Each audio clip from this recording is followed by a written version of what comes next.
ఎమర్జెన్సీగా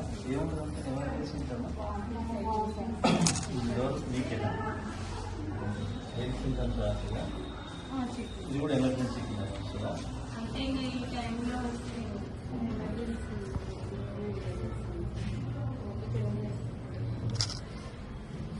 superintendent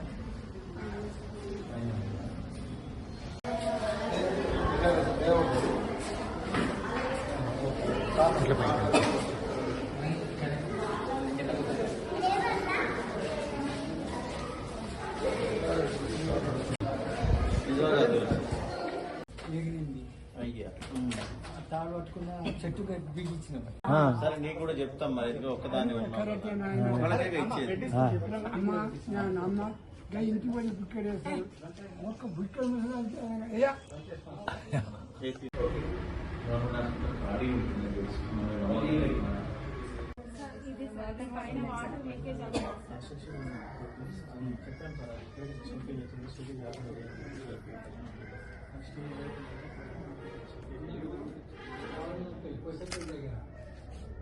hospital అని ఇక్కడ మెడికల్ స్మెల్ అదే మరి ఎప్పుడు చేస్తున్నాడు ఆయన ఎవరు చేసేది ఎక్కడ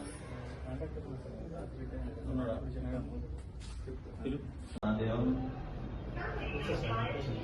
ప్రతిపాటి జే వెంకటేశ్వర భయం ఉందా?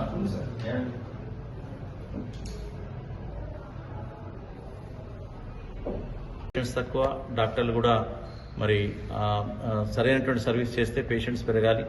ఈరోజు రివ్యూ చేయడం జరుగుతుంది. అంతేకాకుండా మంగళవారం కూడా పూర్తి స్థాయిలో ఉన్నటువంటి వైద్యులందరితో ఒక సమీక్షా సమావేశం నిర్వహించి వాళ్ళ ఫీడ్బ్యాక్ కూడా తీసుకొని వాళ్ళ కలిస్తేనే చర్యలు తీసుకోవాలంటే తీసుకుంటూ పోతే కష్టమవుతుంది. కాబట్టి వాళ్ళను కూడా భాగస్వామ్యం చేసి ఈ హాస్పిటల్ని ఎట్లా మనం పురోగతిలో తీసుకుపోవాలా, పేషెంట్స్కి ఎట్లా నమ్మకం కలిగించాలా, అన్ని సౌకర్యాలు ఎట్లా కల్పించాలా, ఇక్కడ ఉన్నటువంటి మొత్తం కూడా అధునాతనమైనటువంటి ఎక్విప్మెంట్ ఉంటే దాన్ని ఎట్లా వాడుకోవాలా, సో పేదవాళ్ళని బయటికి పంపకుండా వైద్యానికి కానీ మెడిసిన్కి కానీ తర్వాత ఒక టెస్టులకు కానీ బయటికి పంపకుండా మన దగ్గరే ఎట్లా చేయాలా. ఎందుకంటే వైద్య ఖర్చులు బయట చేయించుకోవాలంటే చాలా ఇబ్బందికరం. చాలా వాళ్ళకున్నటువంటి పుస్తెలు తాకట్టు పెట్టి కూడా వాళ్ళకున్నటువంటి నగలు తాకట్టు పెట్టి కూడా వైద్యానికి అందించే పరిస్థితి బయట ఉంటుంది.